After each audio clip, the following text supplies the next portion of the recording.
One of the most common reoccurring incidents in football is the controversy of a player having a catch. Did he have 1 foot in bounds or 2 feet in bounds? The rules are different between college and the National Football League, and we explore them today with Timothy Brown of footballarchaeology.com. Tim's got more on this subject in just a moment. This is the Pigskin Daily History Dispatch, a podcast that covers the anniversaries of American football events throughout history. Your host, Darren Hayes, is podcasting from America's North Shore to bring you the memories of the gridiron, one day at a time. Hello, my football friends. This is Darren Hayes of PigskinDispatch.com. Welcome once again to the Pig Pen, your portal to positive football history, and welcome to another edition where we visit with Timothy Brown of FootballArchaeology.com. Tim, welcome back to the Pig Pen. Hey, Darren. Good to see you. And I've got both feet planted, ready to have a heck of a tidbit right now. Well, Share with you. hopefully they're either both inbounds or maybe you have one on the line. We Well, don't know. if it's college rules, I only need one inbounds. That's true. That's true. College, or pro, I need two. And even in college, if somebody pushes me out, or no, in the NFL, if somebody pushes me out while I'm in the air, I don't even have to get my feet down. Yeah, that's true. True. So, One of the biggest judgment calls in officiating. This is always one in that you spend a lot of time on mechanics when you have multiple officials covering a sideline, when you have 6 and 7 man games. And of course, this is stemming from a tidbit that you wrote recently, Tim, called 1 foot inbounds or two. So, what can you tell us about this aspect of football history and the rules? yeah. So, it's kind of a funny thing. I think, I don't think people get all up in arms or up in feet nowadays about this rule, meaning the 1 or 2 feet in. I mean, they know it's a judgment call, and typically, probably if there's a question about the official's call, most of the time they've got pretty good video evidence to push it one way or the other. And so, I don't think there's a lot of controversial calls about it anymore. The weird thing was it was just one of those things I'd never really checked into. And so what surprised me was how long it took to get to clarity on what the standard is. What needs to happen for you to be in bounds. So, the in college, therefore, it was the same thing as the pro rules until 32. But the first thing I found, this is a little bit of a difficult question to get a straight answer to, just because it kind of doesn't fit exactly in certain rules. Now it does, but early on it was kind of all over the place.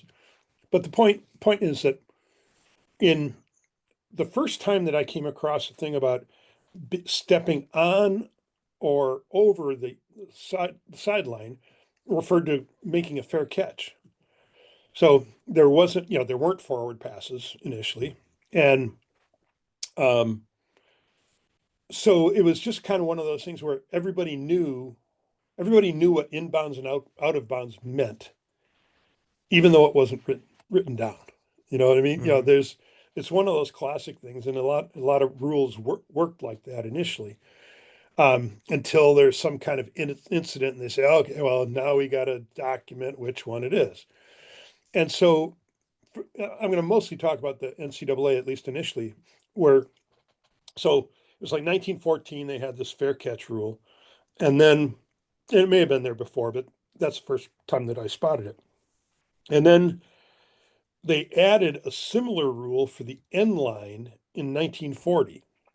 So it's like, but they didn't in colleges, they never specified this, the foot being on or beyond the sideline. They didn't specify that until 1960, which seems Hmm. really late. But that's when they did it. And then even then, it was, it was basically at that point, the rule was it is also incomplete when a player jumps and catches the pass but lands on or outside a boundary line. So at that point, it was, end lines and sidelines, but it still didn't specify, are we talking 1 foot, 2 feet, you know? And so it was basically, their rule basically was you're either inbound, if you're not out of bounds, you're inbounds. And you are out of bounds if you have a foot on the boundary line or outside of it, right? Mhm. So apparently, even if you just had 1 foot inbounds, so not on the boundary line, then you're good. But it was one of those things they just didn't specify until the NCAA finally did in 1969. They got very specific. If 1 foot lands in bounds with the other not contact, and the receiver has possession, blah blah blah blah. So they spell it out, quite precisely. Um, Whereas the NFL had gotten to that point back in 1948. So they had said, kind of it was similar language, but they also had the thing about the NFL also specified that if you are carried out of bounds by an opposing player, so you're up in the air, they hit you, and you would have landed in bounds had it not been for getting hit and carried out by the opponent, then you're considered in bounds. That's a judgment call, right? Uh, College doesn't have that. You have to physically land 1 foot inside the boundary line. And the kind of the funny thing was, and you actually commented on this about the as regard or in the tidbit itself, but the the reason the NFL added the issue about um, having the 2 feet in bounds was they thought it was an easier call for the official. So 2 feet in bounds was an easier call than 1 foot in bounds, which is why they went in that direction. Obviously, the NCAA never didn't agree on that and still hasn't. And I'm not sure I can make an argument really one way or the other. You're at least a former official, so maybe you have a view on that. But um, so I don't know. It's one of those things that just seems like they should have specified that a long time before. And then they took a long time to do it. Um, you know, and I couldn't find any like there's it's not uncommon for them to better specify a rule due to an incident or a couple of incidents. And I never came across references to that. They just kind of one day said, you know what, we really ought to clean this thing up, clean up the spill we have on aisle 5. And they finally did it. So Yeah, and just a comment. I think I understand what the NFL is saying. It's easier to officiate because I mean, sit there and think about it. How many times where a receiver's so close to the sidelines and maybe he has 1 foot out of bounds and 1 foot in bounds, But so now you almost have to think, okay, did his foot out of bounds hit before when he's touching the ball before the inbounds one? Or if it's yeah, simultaneous, what do you have?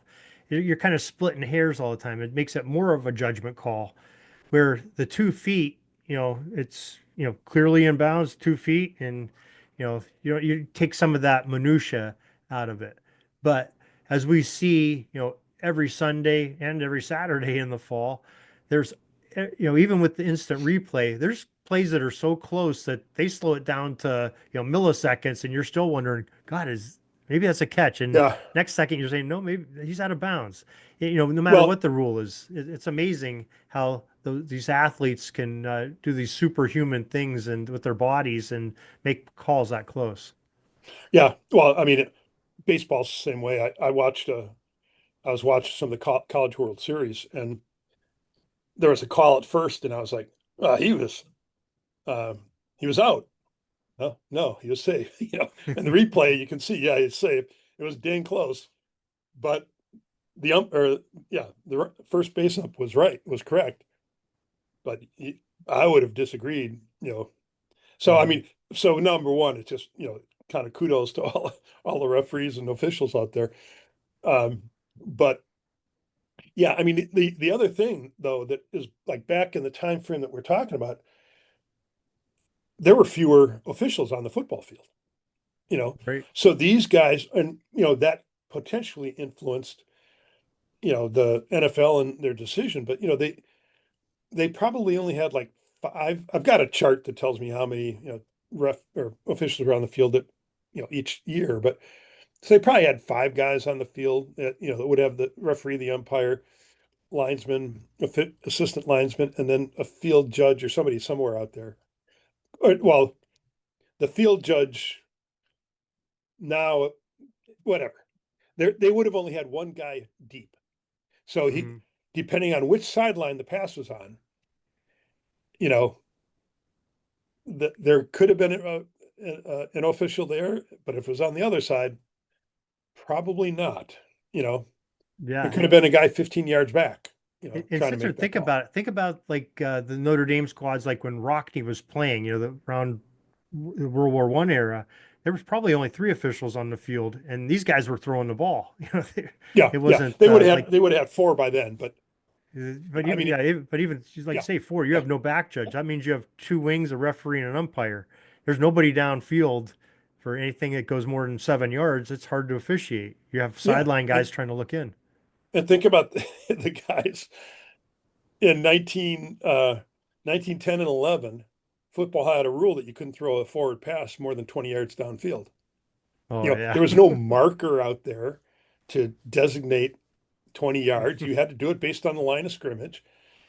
You're doing it based on making a decision about eligible receivers, few of whom wore any numbers at all, and none of the numbers they wore made any sense in terms of, you know, tackles are 70s and guards are 60s. None of that system existed. I So will say though that 1906 field with the that era with the grid, that would have made it a lot easier than it is today. Well, maybe not on the grass fields, but there's more lines to look at, and so it makes yeah, your point of reference is a little bit better. But yeah, it's other than that, you're right, and probably a lot of these teams when they didn't have those gridded fields. I mean, I've gone on fields where every 10th yard is marked. You don't have the right. 5 yard increments on grass fields at some of these smaller places. Yeah, So, hmm. yeah, Yeah, amazing stuff. And it's amazing how the game has evolved and even how we officiate it to this day. We have more men and we have technology helping us where these poor suckers 100 years ago were really just fodder for the coaches to just take a whooping on them if they even a judgment call, even if they were right, like you said, earlier. yeah. Well, I mean, the other thing, like none of them were trained. you know, Right, right. they were out there because they had played the game and they studied the rules and they were considered to be, pretty honorable people. Yeah. But they hadn't gone through any kind of formal training. They didn't take quizzes to demonstrate that they knew the Mhm. rules. It was just like, Yeah. but like all the coaches would carry the rules in their pocket just to be able to go, hey, mister, Right. you know, Yeah, amazing stuff. Well, great story, Tim. And you do this quite often, where you'll take a little piece of football history and bring it back to life. A century later, in some cases, and you do this in your tidbits. Maybe you could share with us where we can find your tidbits and read and enjoy them more. no, I'm not going to do No, okay. Well, it. well, that's a wrap. Yeah, it's a Substack site or newsletter. So footballarchaeology.com. Subscribe. You'll get the email every time that I publish a new article. You can also follow me on Substack or on Blue Sky, and because I update both of those every time that something's published. All right. Well, another evening of fascinating football facts and history, and we really enjoyed it. And Tim, we'd love to talk to you again next Tuesday about another subject. Very good. Look forward to it. That's all the football history we have today, folks. Join us back tomorrow for more of your football history. We invite you to check out our website, pigskindispatch.com, not only to see the daily football history, but to experience positive football with our many articles on the good people of the game, as well as our own football comic strip, Cleat Marks Comics. Pigskindispatch.com is also on social media outlets, Facebook, Twitter, Instagram, and don't forget the Pigskin Dispatch YouTube channel to get all of your positive football news and history. Special thanks to the talents of Mike and Gene Monroe, as well as Jason Neff for letting us use their music during our podcast. This podcast is part of the Sports History Network, your headquarters for the yesteryear of your favorite sport. You can learn more at sportshistorynetwork.com.